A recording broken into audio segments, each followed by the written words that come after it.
welcome everyone. My name is Sarah Watt, and this is a new episode of my podcast called Consciousness Road Trip. Oh my God, I have way too much fun making these. It's ridiculous. Today, we're making this podcast on Zoom. It's my first time because I'm joined by someone who is currently in Mexico, where she quote unquote lives when she's home. And my guest today is Alba. Hello, my friend. Hello, thank you for having me. I'm so excited to be here. Me too. And I think you guys won't see this on Zoom, but at the moment we're making one on Zoom. So we're looking at each other through the computer screen, one of us in Mexico, one of us on the Sunshine Coast in Australia.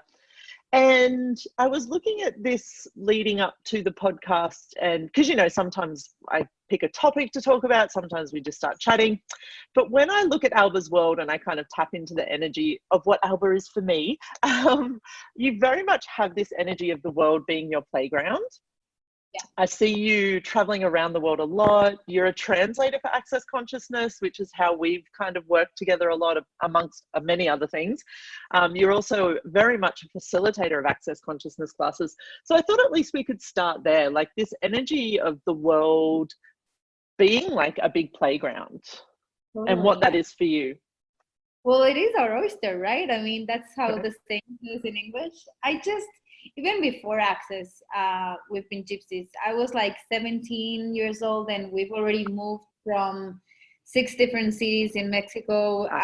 This is my 24th house that I've lived in or something like that. It was crazy. So for me, really, and my dad is French, my mom is Mexican, and I lived up north. So it's also like a Mexican-American kind of different culture. So I've always been used to this different contact with people. Like, I'm aware that Mexico is not the only country in the world, and the way that Mexicans think, it's not the only way people think. And I don't know, for me, it's so fun to just go out and really enjoy the world. I actually studied international affairs when I was in college. I picked that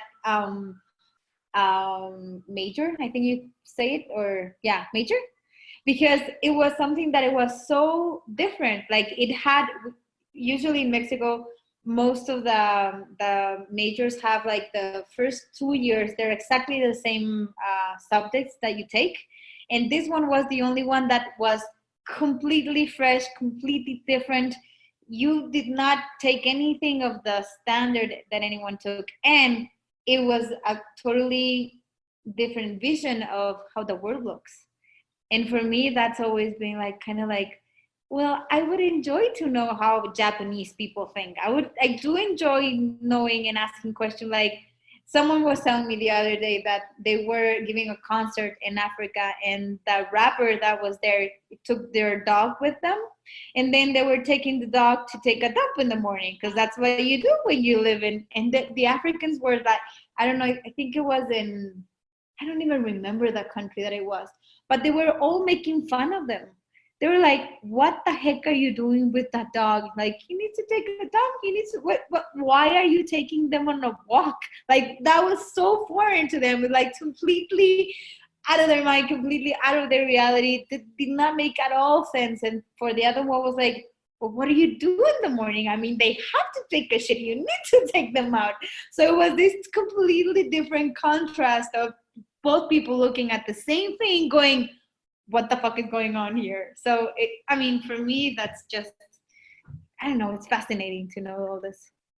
And that's so cool. Like, that is because, you know, we're both people that very much, you know, are owned by Access Consciousness tools, consciousness in general. And that's really, like, it excites me so much, because when I was creating this podcast as a creation, you know, before it became anything, that was exactly the energy that I was going for. And, you know, in Access, because people talk about this thing called consciousness, and it's kind of like, well, what the fuck is that? Like, what is consciousness? So I love it because in Access, they say the description or whatever is that consciousness includes everyone and everything and judges nothing and no one. And like, looking at that, like, where you're around the world and you're seeing all of these people creating their lives based on like their nationality or where they're from or what they believe in and all that sort of stuff, and being able to look at that and not have a judgment or a point of view about it is so, for me, where it starts to open up this place of more being available. And even you being there and being the space of like interesting point of view, which is like, you know, another tool in Access that, you know, is so just amazing, and I never use it enough.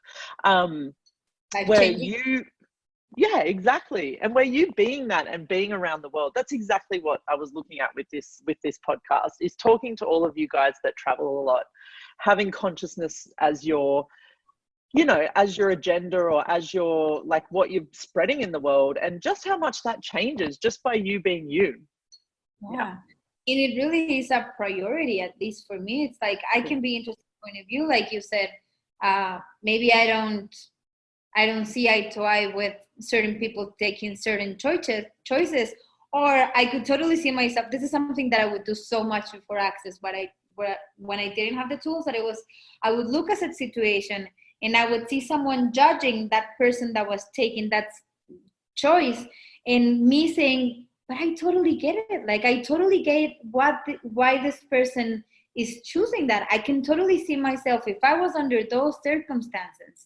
I don't blame him, you know, like someone that, I don't know, they rape your kid and you go off and try and shoot the guys to death. Like, maybe I wouldn't choose the same thing, but I could totally, you know, walk into that person's shoes and say, man, that's intense to deal with when you don't have the tools. And that's why, for me, you know, having this, making it available for more people is the thing that sparks my day. It's like, of course, why the heck not? Like, I mean, what would it take for really to consciousness be the dominant energy in the world? How much for our lives and our world would change if we were really willing to be that? This has been a conversation that's been going on more and more and more in my world, where I'm like, fuck, why would I let people that are dumb dominate the world? Like, that's enough. Yeah, it's been fun. Thank you. We've been entertained for more than 1,000 years, more than 2,000 years. I think we've done enough. Can we do something different now? Can we choose something different now? Yeah. And do you notice as well, like the more of us are willing to step into that and show up and stop sort of being more on the back seat, that things are really starting to take notice and to change a lot more. And people are so much more willing these days, I think, to just receive what else is possible. Like, you know, to really look at, hey, you know, we've done this for such a long time, and what if there was another way? Like, what if there was truly another availability and another possibility here? So can you talk a little bit, like, just with that sort of, like, when you're like, just when you're going about your day, like the tools themselves and what contribution they are with, like, with how you just function in the world, I guess? Well, it's, I mean, really being the question, really being willing to receive the answer, quote unquote, or the information, the awareness, the energy, because it can show up in very many different ways, right? And this tool that we have in Access of ask a question before you choose anything, to really be aware of what the choice is going to create. I remember that when I started Access, I used to get really pissed off at this facilitator that was the one that introduced me to the tools, that she wouldn't answer me. Like, before, she would always give me a recipe. She would always go and say, take a pill or masturbate or go in a jog or go and write the list of all the things that you're grateful for. She would always give me an answer of what to do. And then when she started asking questions and using Access, she's like, well, what do you know? And I would be so fucking pissed off. I don't know, goddammit. That's why I'm asking you, because I don't know. If I knew, I would have calling you, or, you know, making an appointment with.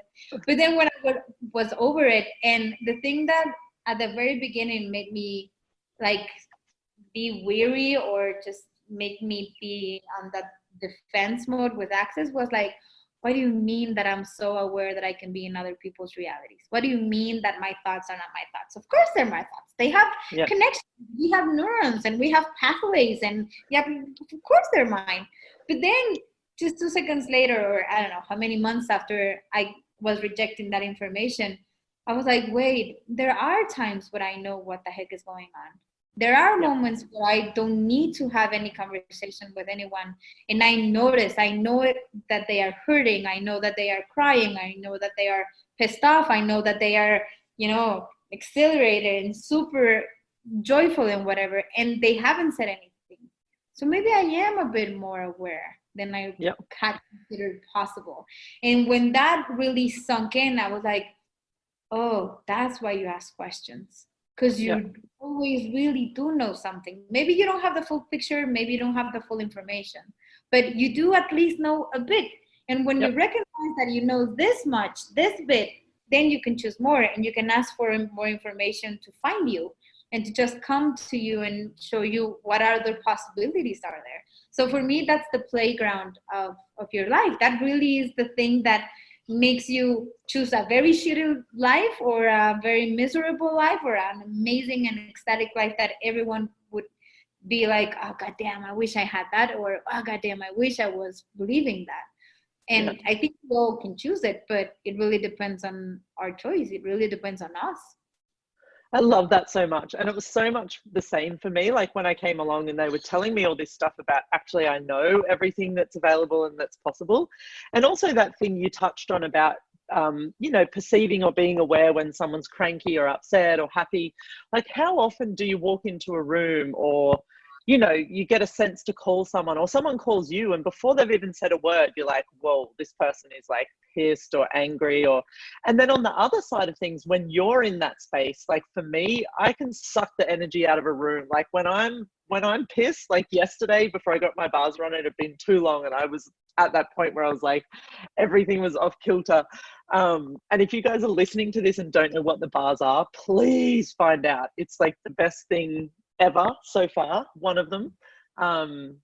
And I think you can just go to thebars.com or accessconsciousnessbars.com. I'll put some links in the show notes. But yeah, and then before getting my bars run, it was really this place of like everyone in my household was like on eggshells a little bit because it's like, and that's like just, and you guys listening, like how often are you in that place? And maybe you're not quite so, you know, potent when it comes to being in that crank.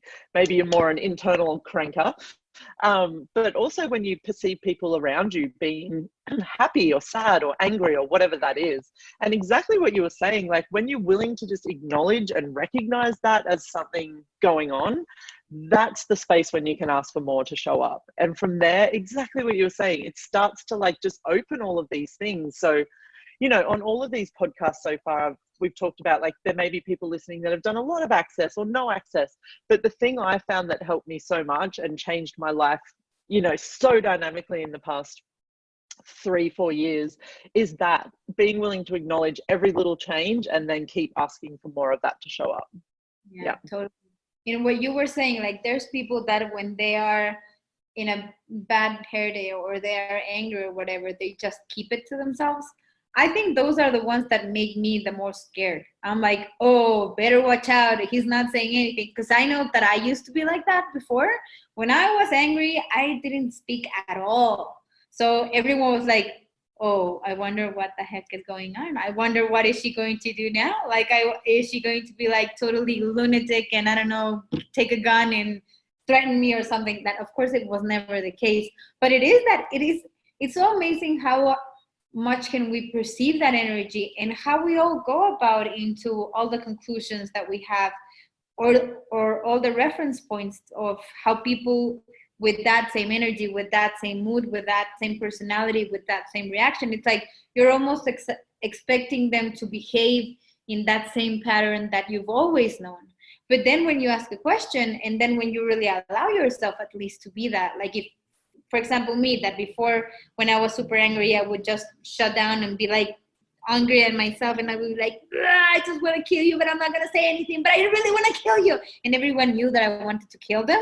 It was like, well, if I would really allow myself to be angry, like what's the big deal to be angry? Well, in Mexico, if you're a girl, you're not supposed to be bossy and you're not supposed to be that angry. And you're supposed to be able to tone it down and to, you know, I don't know, like manipulate your own feelings into just, you know, be a pretty face and just smile and, you know, be welcoming of people.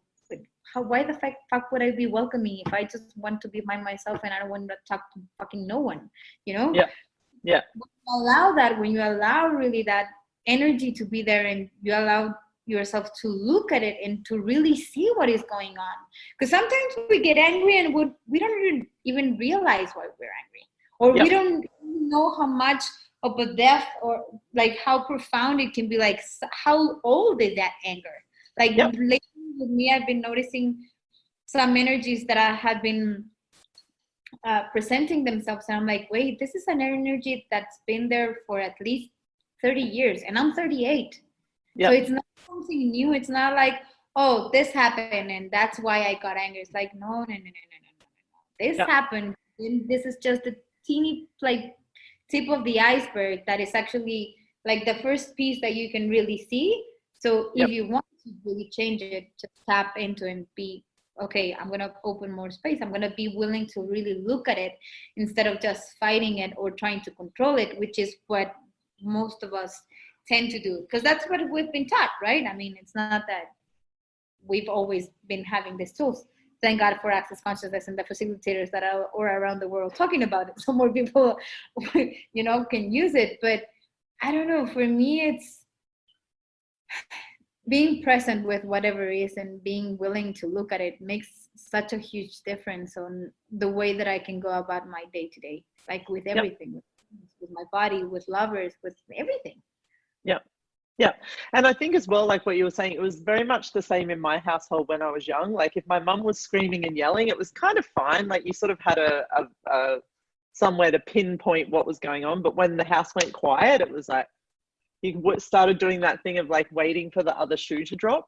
And for me now, like having the tools, back then I would always, like, I was definitely someone that was the fixer. So if I perceived that energy of someone being cranky, it would be like, okay, now it's my job to fix that or make it different. So I wonder if, like, just for a couple of minutes, we can talk about now with the tools, and when you, let's look at it, perceive someone else as well being that way, like how you can change that.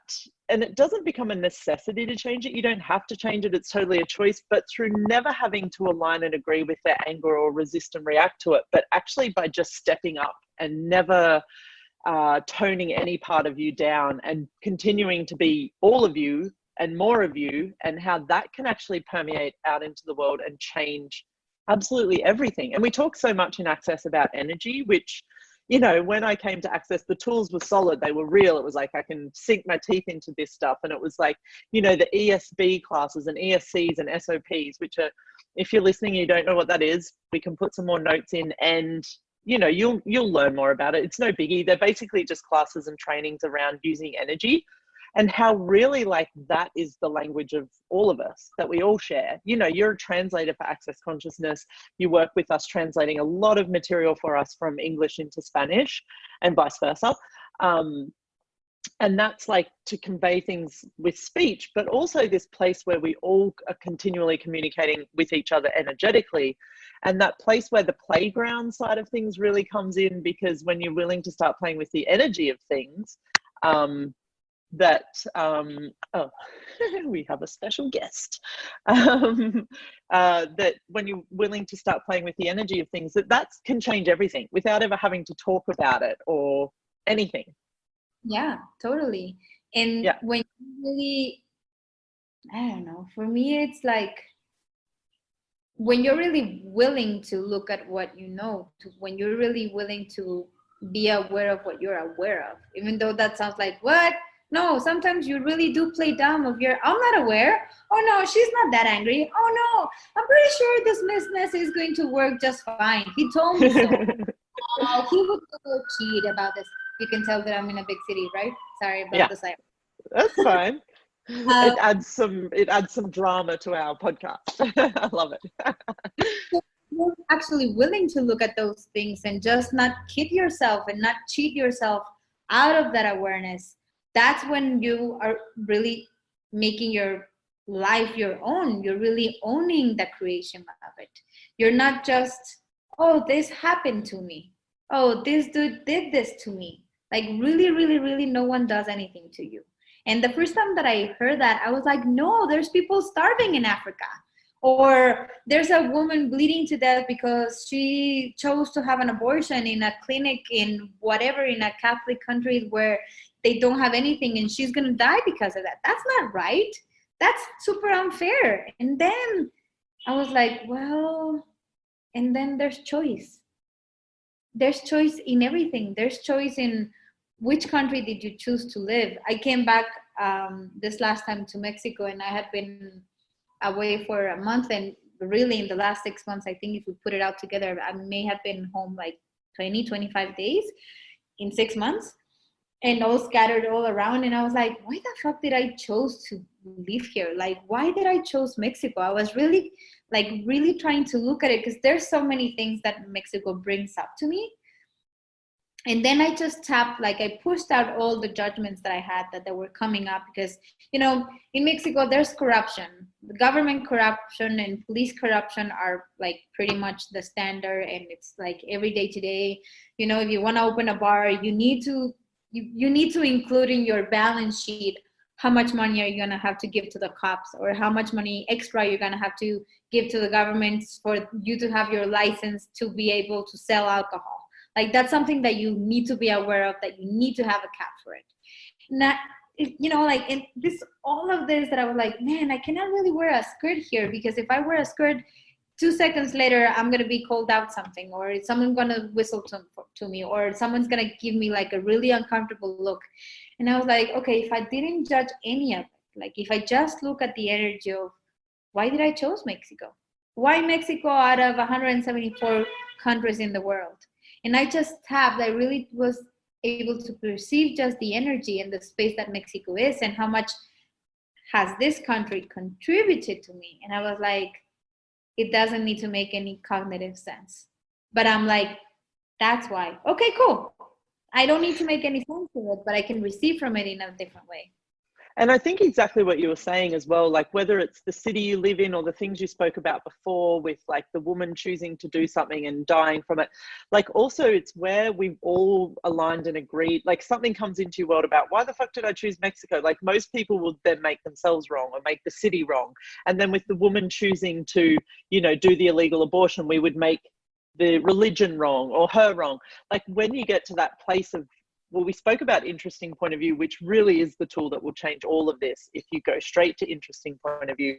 But when you're not willing and you ask a question and you're not willing to align and agree or resist and react with anything, that's when, like, imagine if, out of the, whatever we've got on this planet, 14 billion people, imagine if 1 billion people stopped aligning and agreeing and or resisting and reacting, that like every time something came up in their world, they were just like, so I wonder what else is possible here. Like, interesting point of view, I have this point of view, and just kept in the question and kept choosing, like how much the solidity of everything would just start to crumble. The solidity of Mexico, the solidity of religion, like everything would just start to have this place where the possibilities open up. Because really what's become so obvious to me is that it's those things, like when we get together and agree on something or disagree on something, that's what creates it as this like solid sticking point. Nothing else does.